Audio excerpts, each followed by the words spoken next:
Olá, eu sou a Onésia, a sua professora de arte. Vamos conversar um pouquinho hoje sobre arte cinética e a sua derivação, né, que é a op art. Vamos lá? Começando, a definição de arte cinética, tá? E de certa forma, ela é uma corrente artística, ok? Que ela vai surgir em Paris, na França, e ela surge dentro de uma exposição que chama-se O Movimento, tá? Que aconteceu na Galeria de Arte, chamada Denise René, em 1955, ok? E o que a arte cinética prega? O nome praticamente já diz. Cinetismo quer dizer movimento. Então, as obras de arte cinética, elas trazem essa ideia de movimentação, ok? Então, o que vai diferenciar da op art? Mas ser arte cinética é pregar o conceito da movimentação no objeto artístico, beleza? Essa obra aqui ao lado é do Abraham Paladic. Vamos conhecer um pouquinho melhor ele nessa aula, mas já dá para ver que ele gosta de utilizar uma questão mais luminosa para organizar, né, a sua obra de arte nesse sentido do cinetismo, ok? Então, continuando, trago mais um exemplo para vocês, sendo que esse rapaz aqui, que é o Vaseleri, ele vai ser o precursor do conceito da op art. Por quê? Deixa eu só voltar para vocês verem. Quando você observa, tem duas zebras nessa obra, né? Preto e branco, você observa que tem uma zebra aqui e outra zebra aqui. Mas a sensação de movimento nessa obra é muito mais evidente do que da primeira. Como assim? Com o tempo de observação nessa obra, parece, né, que existe uma sensação, tá? Isso vai depender também de pessoa para pessoa, mas existe uma sensação de que está pulsando, né, que está vibrando. E isso é uma das características da op art, que é uma vertente da arte cinética, ok? Vamos falar sobre ela agora, porque é importante a gente colocar as duas juntas nesse sentido. Porque a op art é uma vertente, ela vai como se fosse uma ramificação desse grande conceito de arte cinética, que também fala sobre movimento, ok? Então, esse termo, tá? Essa forma de se referir a essas obras de arte surge um pouco depois, em 1962, dentro de uma revista, tá? Chamada Times Magazine, tá? E ela, de certa forma, esse título, né, esse nome, ele quer designar uma vertente, um braço, uma ramificação dessa arte cinética que vai se basear em estudos ópticos, em estudos psicológicos, tá? Para criar, de certa forma, essa sensação de ilusão, tá? Então, o uso de ilusões e causar essa sensação de movimento nas obras, tá? E são principalmente abstratas. A gente viu a zebra, né, como exemplo, mas a maioria das obras cinéticas, eles têm esse cunho abstrato. E muitas vezes vão utilizar o preto e o branco, porque como eles são contrastantes, né, isso vai ser bem interessante na composição dessas obras, tá? Aí eu trago um exemplo que isso aqui já vai ser op art, tá? Essa vertente da arte cinética de Healy, onde você observa que existe a utilização do preto e do branco. São uma forma quase que sistêmica, né, que é o círculo, se repetindo, mas como ele é colocado, a composição, a iluminação, né, que é sugerida nessa obra, dá uma ilusão de pulsar, né, de vibrar, de se mover. Então isso vai ser a op art. Então só para vocês entenderem direitinho, a arte cinética como um todo, ela cria o conceito de uma obra de arte que propõe movimento, tá? Sendo que a op art, essa vertente, as obras de arte dão a sensação de movimento. Não sei se vocês não conseguiram entender direitinho a diferença. É como se o conjunto da arte cinética, dentro desse grande conjunto de obras de arte que propõe movimento, existe uma que quando você olha, você, meu Deus, isso está se movendo, essa sensação, entende? Vai ficar mais claro na próxima. que essa que eu vou mostrar para vocês, que vocês realmente vão sentir esse movimento, esse chicote, que é o termo que eles utilizam aqui em inglês, tá? Como se fosse chicoteando, como se estivesse, né, vibrando. Então, a Op Art vai explorar, tá, essas possibilidades desse fenômeno, que é um fenômeno óptico, né, do olhar, nessa criação de volumes e de formas que vão ter uma certa virtualidade. Na brincadeira, eu até digo que a Op Art é a precursora do GIF, né? Que é aquela obra que fica se movendo, aqueles bichinhos que a gente utiliza nas conversas, né, de internet. Então, é como se fosse coisa precursora. É diferente disso aqui, o GIF é um videozinho, né? Pequenininho, mas ele tem esse conceito de repetição, de movimentação. Então dá para fazer um paralelo muito que sutil, tá, pessoal? Não tô dizendo que GIF é Op Art, não. Mas a gente fica brincando para ver se vocês entendem direitinho, entendem melhor. Olha essa obra aqui. Essa aqui não tem ninguém que não vai dizer que está, né, se movendo, né, que está vibrando, porque é muito claro isso. Se você passar 10 segundos, não precisa mais, observando essa obra, né, nesse tempo que eu estou falando, você vai ver como se ela tivesse em movimento. Dá essa sensação. Então, a sensação de movimento é Op Art, ok? É de Jups, esse artista. Aí a gente vai ver agora alguns artistas dessa corrente, tá? Dentro da arte cinética e da Op Art, beleza? Inclusive, muitos artistas, como eu digo a vocês, o movimento, a gente pode dizer, começou nos anos 50, né? Como a gente vê a data da exposição. Mas as obras de arte, né, e o pensamento sobre o fazer artístico desta maneira acontece bem antes, porque para a exposição existir, precisa-se de uma demanda. Então, os artistas já produziam obras dessa maneira, para que assim, um determinado dia, se decidisse fazer uma exposição onde iria compor, né, as obras expostas essa temática. Então é importante a gente sempre se ligar nisso, para ninguém ficar, mas meu Deus, é os anos 50 e tem obra dos anos 30. Então percebe, os artistas já estavam fazendo isso bem antes, tá? Então, o primeiro artista que é conhecido de vocês já, né? Para quem não lembra, do Marcel Duchamp, né, o nosso querido artista da fonte, né? O mictório, do dadaísmo, para todo mundo se lembrar, né, que a gente já ouviu falar desse rapaz. Ele é também cinético, tipo assim, ele arrasa. Inclusive, a gente pode até pensar que algumas esculturas dele tinham esse intuito, né? Quando ele utiliza elementos do cotidiano, a gente pode considerar tanto obras de Dada, mas também esse pensamento dele que ele já estava desenvolvendo esse cinetismo nas obras.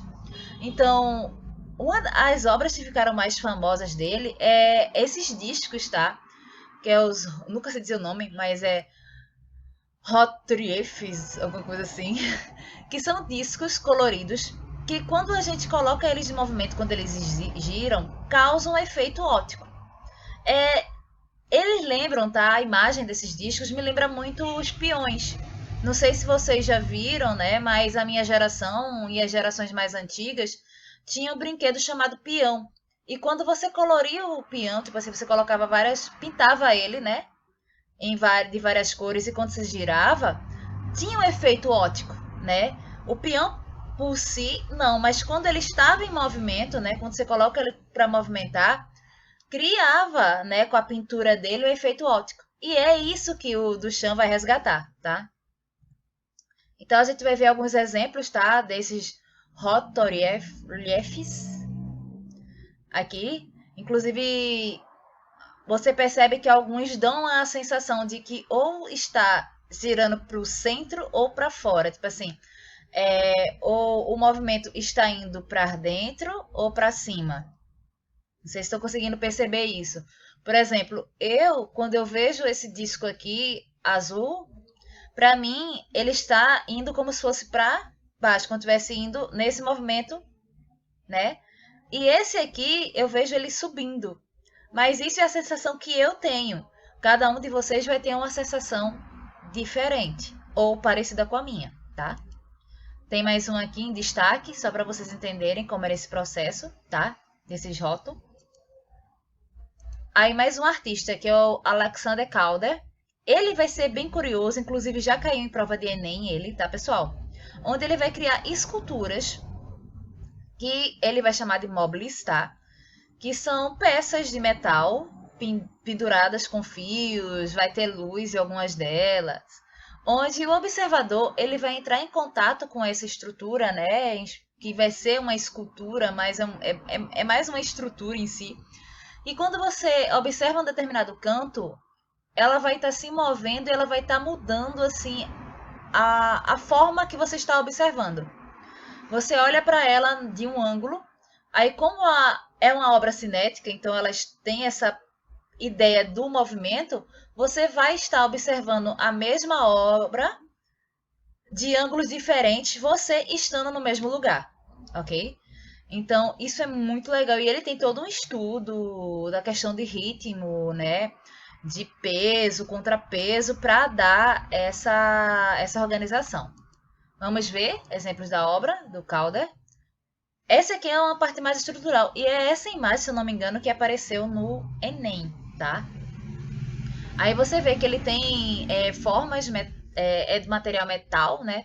Mais diferenciadas, que tem umas que são mais pesadas que outras, para dar esse equilíbrio e essa predisposição à movimentação, tá? Eu tenho uma estrutura mais fácil de visualizar aqui, que aí vocês veem realmente no mundo real como é que seria, né? Então, percebe que lembra, tá? De forma muito sutil, usando exemplos do cotidiano para ficar mais fácil para todo mundo. Não sei se vocês, não sei se ainda tem, né?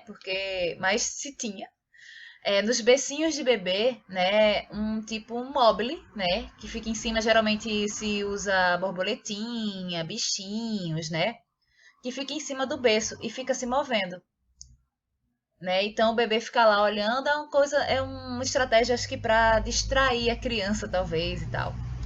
Lembra, tá? Lembra, a proposta é parecida, tá? A proposta é parecida. Onés utilizando elementos do cotidiano para tentar vocês, né, desmistificar algumas coisas da arte contemporânea. É arte contemporânea, pessoas, então, vamos lá. Outro artista que é o Vasarely, a gente já viu as zebras dele, tá, pessoal? E ele é um dos artistas que começa essa ideia da Op Art, tá?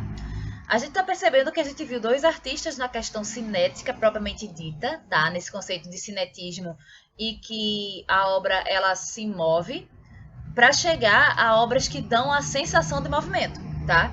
Elas estão paradinhas, mas você vê ela se movendo, que é isso que caracteriza a Op Art, tá?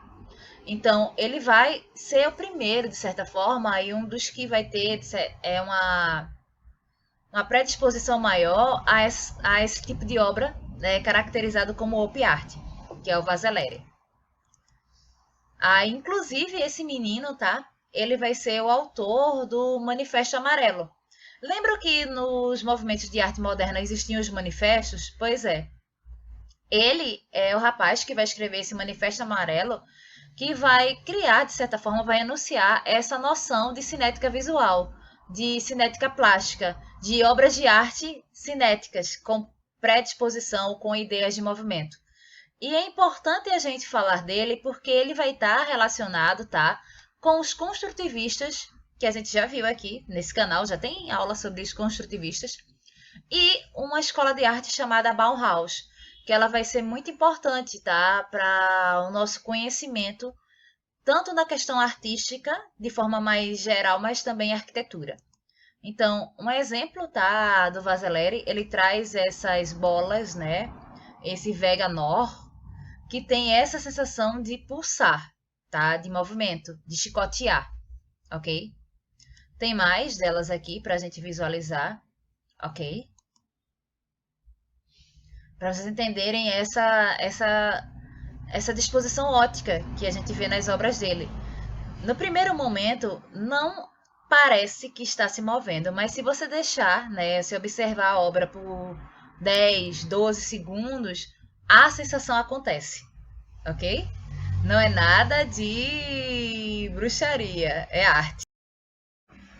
Continuando, ok? Vamos lá.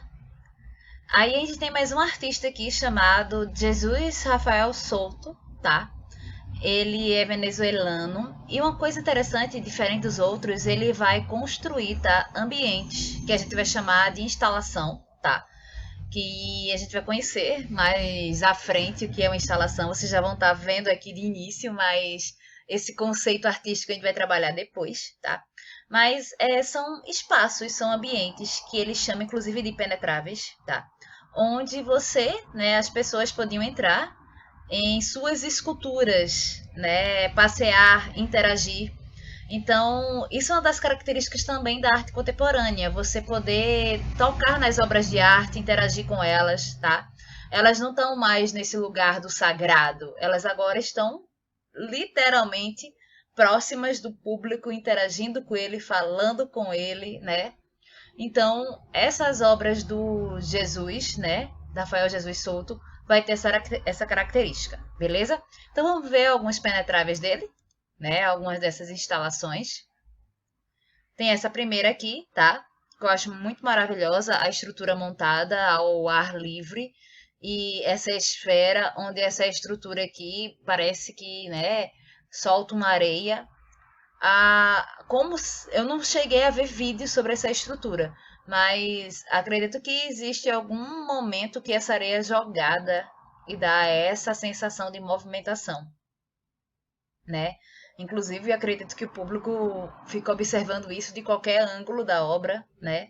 Outra obra interessante dele é essa aqui, que já, né, é um ambiente fechado interno, que na visualização dá essa sensação de movimento também, né? A questão dos contrastes das cores tem bem claro isso. E outra obra dele que para mim é a que é mais legal por causa da interação, né? Que aí realmente você pode adentrar na obra. Aí alguém pergunta onde é que está a movimentação nessa obra? Acredito, se você perceber as fitinhas, né? E você vai caminhar e essas fitinhas vão estar, assim, elas não estão se movendo, você vai estar se movendo e tendo a sensação da movimentação das fitinhas. Então, deve ser muito delicioso, né? Acho poder entrar, né, nessa estrutura do Jesus, né? Desse artista Jesus solto. Abraham Paladic, né? Recentemente falecido, minha gente, né? Faleceu em 2020. Ele é brasileiro, tá? E ele é o rapaz das luzes, né? Ele vai utilizar a questão da iluminação para fazer as suas obras de arte. A gente já viu até uma dele aqui, tá? Inclusive, ele é considerado um dos pioneiros do cinetismo, principalmente quando a gente fala de Brasil. Então, vamos lá. Essa ideia da iluminação presente na obra para dar essa sensação cinética, né? Como se eu lembro muito quando eu olho as obras desse artista, a sensação de água, de vidraça, né? Não sei se vocês percebem isso, mas como se eu estivesse vendo uma estrutura, né, aquosa e manchas de tinta, né, que foram jogadas nessa estrutura, ficam como se fosse boiando, mas na realidade é uma tela. Então, quando eu olho muito para essas telas do Paladin, que me dá essa sensação de movimento, essa ideia de movimento vindo disso, tá? Cinecromático, né? Aparelho cinecromático do Paladic, né? Paladinic, quase não sai. A ideia de vidraça que eu falei para vocês. Isso lembra muito essas vidraças que ainda vendem, né? Que tiram uma certa visibilidade do interior, mas ficam essa questão meio, né? Eu não sei se você tá entendendo, essas listrinhas assim. E eu acho muito massa, porque é um trabalho de iluminação e todo pensado para dar essa ação, essa ideia de movimento. Eu acho muito fantástico as obras dele, né? Então, e uma coisa boa da arte contemporânea, no meu ponto de vista, é essa questão dessa referência com as nossas memórias subjetivas, né? Então, é interessante sempre, porque a arte o artista, né, de certa forma, fala de si na arte contemporânea, mas quando o espectador vai observar as obras de arte, muitas vezes o que a gente enxerga é muito mais o que tem dentro de nós do que o que realmente a obra poderia propor. Então, é interessante a gente sempre pensar nessa ideia da arte contemporânea nesse sentido. Por exemplo, isso me lembra vidraças, né? Esses vidros, né? Essas janelas, né? Que tem essa predisposição de ofuscar, né? De diminuir a nossa visibilidade interior. Mas para outra pessoa pode significar outra coisa. Então, isso é uma das coisas legais que me encanta na arte contemporânea. É as possibilidades de visualização de uma mesma obra. E a Bridget Healy, ela está viva ainda, tá pessoa com 90 aninhos, a senhora muito fofa. Ela vai ser, então, aqui na nossa aula, a representante da arte cinética na questão da op art de forma forte, né? Inclusive, ela vai utilizar listras, né, sobrepostas, curvas sequenciais, quadrados, retângulos. Essa questão da forma geométrica é muito utilizada também, de forma repetitiva, de forma exaustante repetitiva. E ela vai ser essa que vai se relacionar puramente com a op art, tá? Então, esse efeito, né, que a gente chama de estaliço, de um chicote, é o que a gente vai visualizar muito na obra dela, tá? Então, vamos lá, preparados, porque é o seguinte, eu trouxe algumas obras dela que vai seguindo do mais menos dolorido para o mais dolorido nesse sentido, porque como as obras cinéticas e principalmente essa vertente que é a op art, para algumas pessoas que têm labirintite, né, pode causar um certo mal-estar, tá? Já tô avisando isso, ok? Não sei se alguns de vocês no início da aula sentiram algum mal-estar com algumas obras, mas quem tem essa questão, né, a labirintite, você fica bem ruinzinho, tá? Então vamos lá. Essa é mais simples, tá? Eu vou do mais leve pro mais pesado, ok? Então é mais simples da nossa querida artista, tá? Da nossa healer, tá? Então percebe essa questão da movimentação, ela utiliza formas geométricas, ela usa um colorido, tá? Como se